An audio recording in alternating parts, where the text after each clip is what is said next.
to the Deeper Awake podcast. We're trying something different this time. We're doing it on video, and we're going to release it in all the places that you release videos.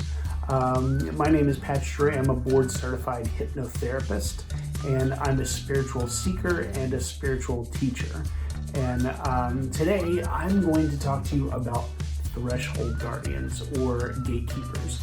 You know, life is all about crossing thresholds. You know, we begin by crossing the threshold of birth. That's a big one. And then we end our life by crossing the threshold into death. That's another big one.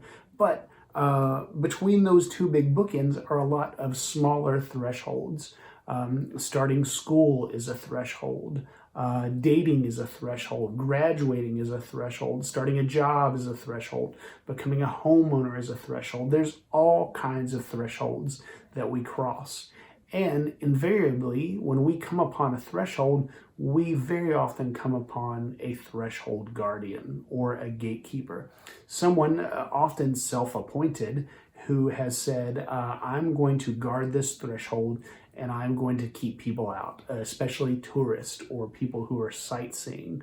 I'm here to guard this entrance.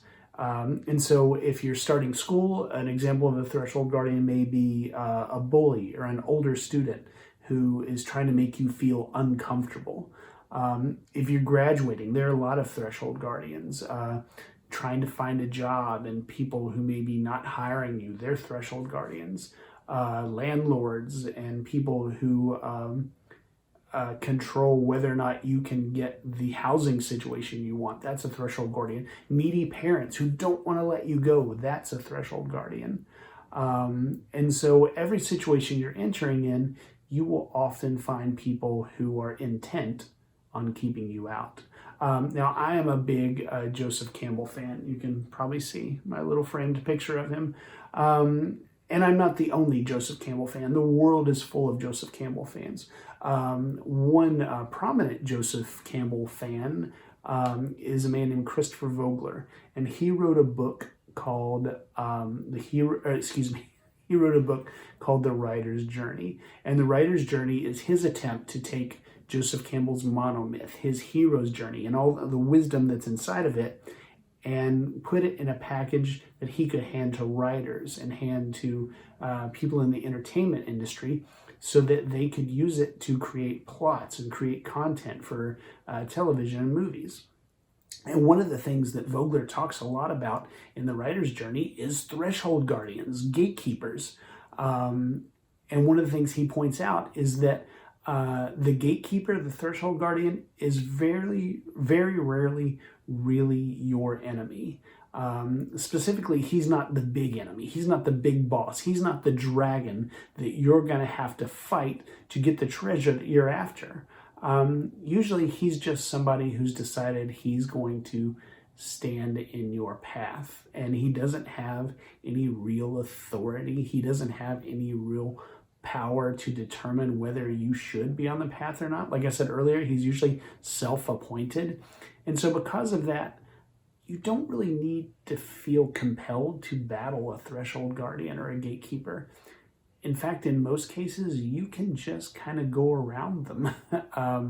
And usually they're doing what they do based on fear or out of fear. They're scared that if you cross the threshold, you might find the thing that they think makes them special. And then you'll have it and they won't be special anymore. Or maybe you'll surpass what they were able to do in this new realm. And so they're scared about that.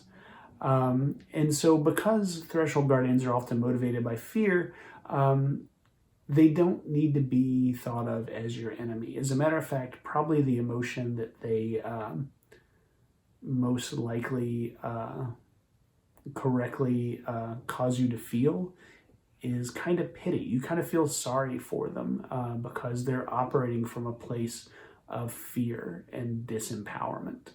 Something else Vogler says about threshold guardians I really like is that they are a sign that you are on the right path. Think about it.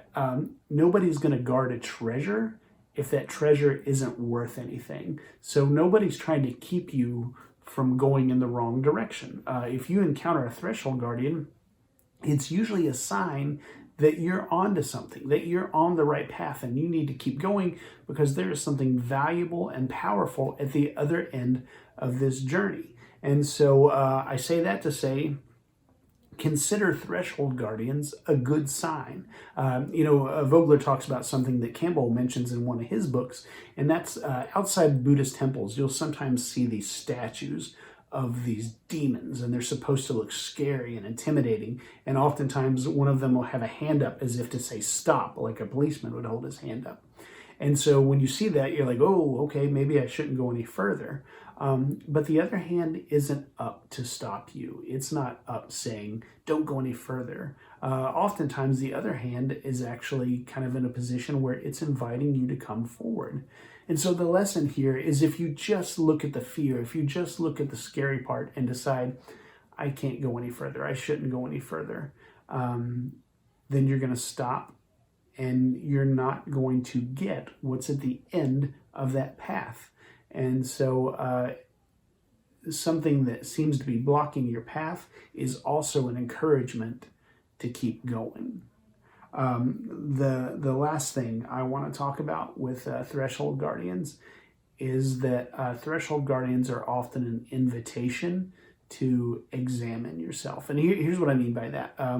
I have, a few years ago, embarked on a quest to study esoteric subjects, things like the occult, things like ceremonial magic, things like Kabbalah. And if you want to talk about an area where there are a lot of threshold guardians, it's those areas. For whatever reason, people get really insecure about other people learning some of these things. And so they stand at the pathway and they say, you can't enter, you don't know enough, you don't have enough experience, you're not serious enough. And so when I was starting this path and I encountered these threshold guardians, it caused me to stop and look inside and say, am I serious about this? Or am I just a tourist? Am I just trying to pass the time? Or do I really want to learn this stuff? And I think that was something really valuable that threshold guardians did for me. And I think there's a mythological story that illustrates this, and it's the story of Inanna. Maybe you've heard the story. I like to call it Inanna Goes to Hell. But Inanna was the Persian queen of heaven, and her sister was the Persian queen of hell. And so in the story, Inanna has a reason where she has to go visit her sister in hell. And depending on what version of the story you encounter, there's different reasons. Some say she was going to a funeral, some say she was going to a wedding. That doesn't really matter for our purposes. But she's getting ready to go to hell. She gets decked out as the queen of heaven. So she puts on garments and carries things that are going to tell the people she encounters who she is, so that they know not to mess with her. And she starts going down to hell, and the first thing she does is she comes upon a gate. And sure enough, that gate comes with a gatekeeper. And that gatekeeper says, before you can go any further, you have to set down your rod that you carry that tells people you're the queen of heaven. And Inanna's like, why? Why do I need to do that? And the gatekeeper says, those are just the rules. That's how it works in the underworld. So Inanna puts down the rod, and she keeps on her journey. And she travels a little further, and she comes upon another gate. And once again, this gate has a gatekeeper. And as she comes to this gatekeeper, he says the same thing to her. He says, you know what, if you're going to come any further, you have to take off whatever it is. Some part of your garment, say your headdress, your earrings, your necklace. You have to take that off to come any further. And she was like, why? And he said, those are just the rules. If you want to come to hell, you got to take that off. So she took it off. She continues her journey, and this happens 5 more times, so that by the time she gets to the underworld, she is completely naked. And that's not the end of the story. The story goes on to tell about how she gets hung on meat hooks for like 3 days. The gods kind of help her, and she ends up taking over hell, and she becomes the ruler, not just of heaven, but the ruler of hell.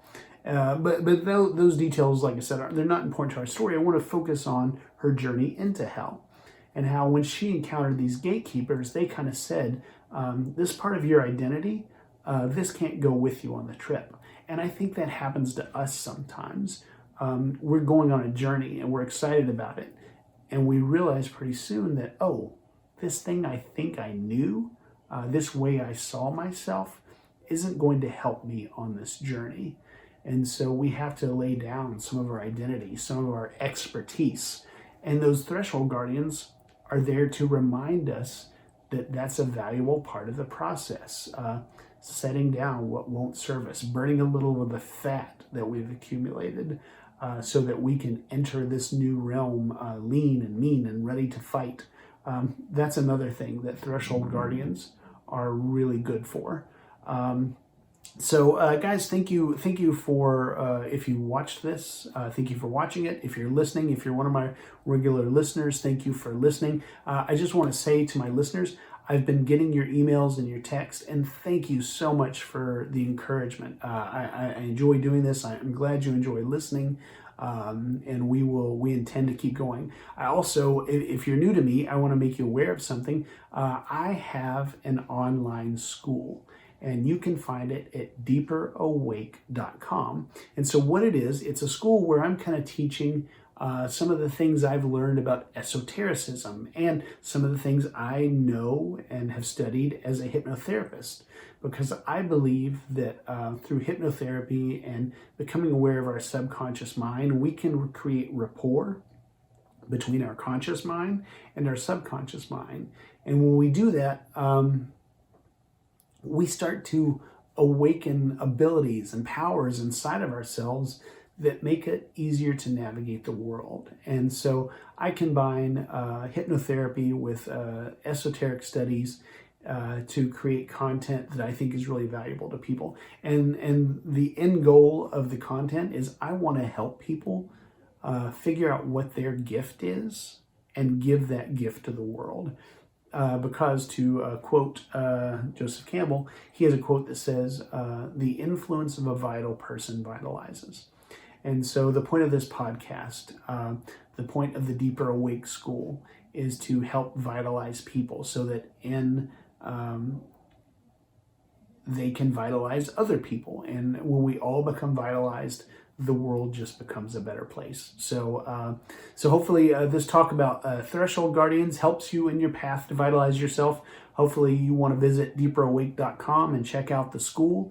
And that gives you some tools to vitalize yourself. And hopefully in a few months, we're all the most vital, best versions of ourselves. And we have put the world right by first putting ourselves right. And that's as lofty of a goal as I can imagine. So thank you guys for listening, and I'll see you next week.